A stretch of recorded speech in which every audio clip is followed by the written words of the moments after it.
Ramen by Japanime Games. This is a game that I saw in my friendly local game store. I didn't know anything about it. It looked cute. The theme seemed interesting. I enjoyed a lot of Japanime games in the past, so I thought, what the heck, I'll give it a try.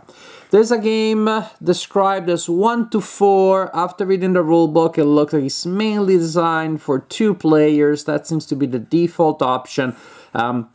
And so that's how I played it. But, let me know what you think playing the solitaire version or playing with other amounts of players. But when you see that the 4-player option means 2 teams of 2, then you know that there is something about the 2-player version. In this game, we're gonna make ramen. We're gonna toss components into these bowls until the ramen is ready. Then you're gonna collect all of the cards that are in that. You're gonna put them aside. That's a scoring pile. You're gonna keep each scoring pile separate. So each time you collect cards from a bowl, it forms a separate score pile. And at the end, you score points.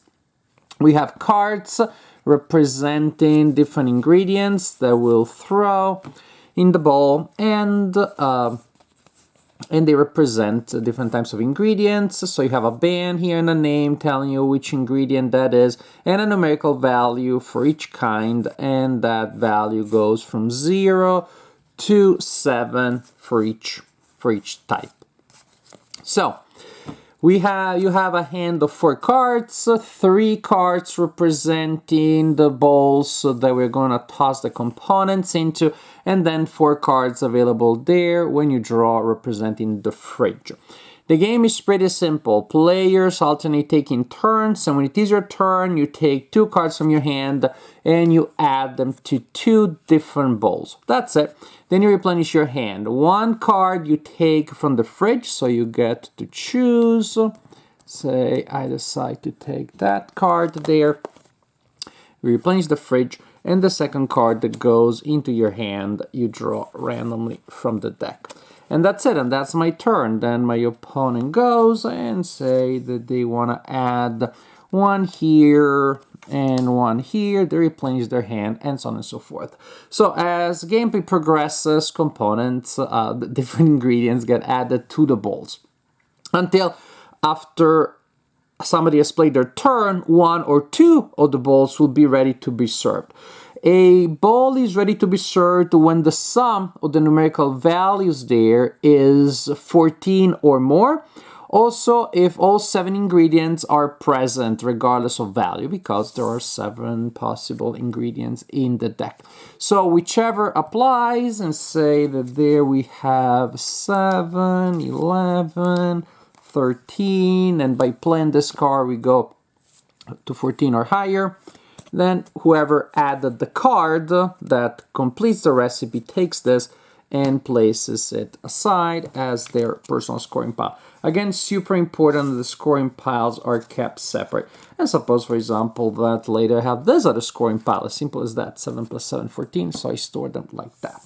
You continue until the draw deck is empty, and then you continue playing until it's not possible to add components anymore. At that point, you score every scoring pile that you collected, and you have here a delightful player aid that really helps, because the value of each bowl that you served is based on the number of different ingredients in it, variety over anything else here. And so, for example, if you have 7 different types, that pile is worth 10 points.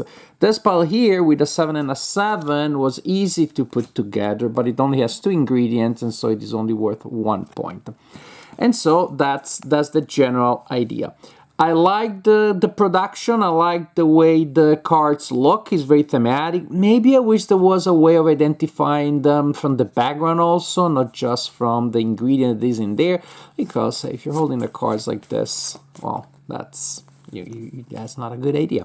And if you're left-handed, you can hold them like this, and that's still okay, but it's just not as good, because the ingredients look upside down, the numbers are smaller. I just wish that they had printed the bands with the colors and the names on both sides, so that left-handed people like me could simply hold them like this. Again, you can do it like this, but it just doesn't look quite as right. Seeing things upside down bothers me a little bit. That's the only thing. Other than that, the production looks really nice, very thematic. It makes me want to eat ramen. As for gameplay, the game is clearly a simple filler. You can play it in 15 minutes or so. And it's pleasant and nice, and there's more than meets the eye. Now, I played it only 2-player, so that's the only version I'm going to describe or comment on. I played it only with one of my kids, Louisa, who is now 9, and Louisa really enjoyed the game also. Now, there's more than meets the eye, because initially you just think, well, that's pretty easy strategy. I'm going to bring a ball to exactly 6. I'm going to keep a 7 in my hand, so as soon as somebody places anything there, then from 6 they cannot go to 14, so they have to add a card. And as soon as they do that, I drop my 7 there. That seems to be the dominant strategy. Luckily enough, it doesn't always work, otherwise it would become pretty silly. Because it may just be that, it may even work, and that that bowl will not be worth very much, because maybe it has 1 ingredient, 2 ingredients. It may also be that I don't get to pull it off, because I don't have full control of the cards that I get. I like the randomness that each turn you get 1 card that you want and 1 card that you get what you get.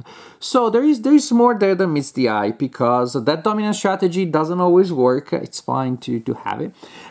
If you're trying to build up a perfect ramen bowl that will score a ton, if scored, chances are it will never score. I've seen, when you have 5 ingredients, very low value, that will be the 10th point, the legendary 10-point bowl.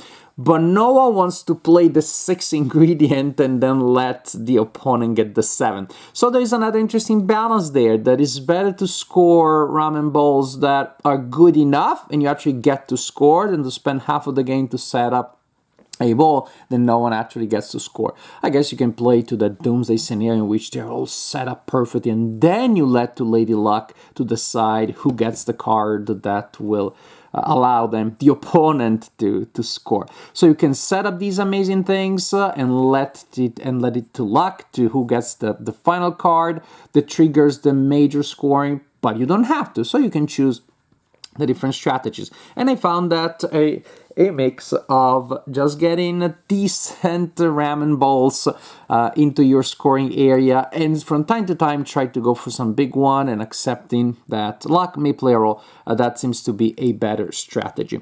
And again, there's an element of memory, which is also important, and I don't mind it. Actually, I think it's pretty interesting. Okay, did a lot of cards of this kind already come out? Did the 7 of that card already come out? I play a lot of the Italian game Scopa when I was a kid. It's still one of my favorite games, and memory, knowing which cards already been used and which may still be out, that's a major element. So actually that reminded me of that.